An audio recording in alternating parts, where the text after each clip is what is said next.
Well, thank you, Derwin. Looking at some rain across our area for the morning hours. You know, the heaviest stuff and the steadier rain has already pushed on through. But we are looking at still some leftover showers and some downpours. You can see that here. East Greenwich camera showing the raindrops on the lens. And I just feel like every Saturday we've been talking about rain in some capacity on our weekends here. So unfortunately not shaking that pattern. Here's, of course, Providence. You can see some of the fog out there, the clouds, the rain as well. As I mentioned, you can see all the bulk of the rain, the heavier stuff that pushed on through is now to the north of us. That's with a warm front pushing on through. But there's still a few leftover showers and downpours to get through before we see some more drier conditions for the daytime hours, all with this low pressure that's just to the west. So let's zoom on in and you can see again some of these light showers pushing their way through. There are some embedded downpours as well, so keep that in mind if you are heading out early this morning for any reason. Certainly might get caught in one of those downpours if you're driving along 95 or again across the East Bay area. So just be mindful of that over the next couple of hours. Temperatures in the upper 50s to lower 60s. That south wind bringing in some of that more muggy, humid feel through the daytime hours as that warm front pushed on through. We'll be actually seeing temperatures near 70 for this afternoon. So three key things. Shower, thunderstorm ends this morning. Again, between about now and about 8, 9 o'clock in the morning. Most of our day actually is dry despite a lot of clouds around and a little bit of sun as well. Then looking at some more showers for this evening and then drier weather for Sunday and beyond. So let's time things out. We'll go forward. Looking at that big batch of moisture pushing to the north. A few lingering showers. This is 9 a.m. We're going through the daytime hours here. This is now 3 p.m. Seeing a few leftover showers potentially making their way through. And then as we go into the evening hours, that theme does continue.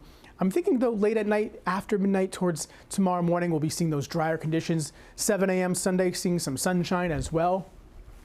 Brighter conditions for Sunday as a whole, looking at a blend of sun and clouds throughout the daytime hours. Temperatures a little bit cooler in the upper 60s after a cold front moves on through later on today. Then beyond that, staying pretty quiet and dry right through Sunday night and into Monday as well.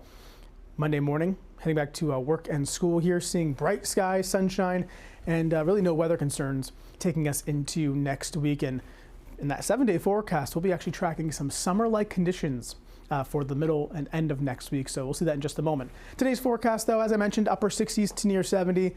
Early thunderstorm. Most of our day looks dry. Then tonight, evening showers give way to drier conditions overnight and into tomorrow, looking at temperatures back into the 40s and lower 50s. And then for tomorrow, brighter, breezy, dry. Looking at those temperatures a little bit cooler in the 60s, but not too bad. It's the better day of the weekend for sure for tomorrow. So some good news there. Bay forecast, small craft advisory out there, really confined to the morning hours. But notice the winds gusting as high as about 20 knots. We're looking at breezy conditions all day today and into tomorrow. So be mindful of that if you're heading out on the water. 7-day forecast for you. Looking at some drier conditions for Sunday and beyond. As I mentioned, look at that summertime warmth coming our way. Upper 70s on Tuesday, low 80s for Wednesday, 85 and dry for Thursday. We'll certainly take it. We deserve it after all of this rainfall we've seen. We're in the top 5 rainiest Mays on record, and after today's rain, we may be in the number 2 spot. So certainly deserve that nice stretch of weather coming our way. That's a good, interesting statistic. Yeah, when are we going to be top 5 in like warmest New England summers? I'm hoping we switch it to like the best top 5 summer in New England. Yes. That would be nice. That's the what I want to deliver to people. Jump on. All right, Stephen, thank you. Still to come on 12 News this morning.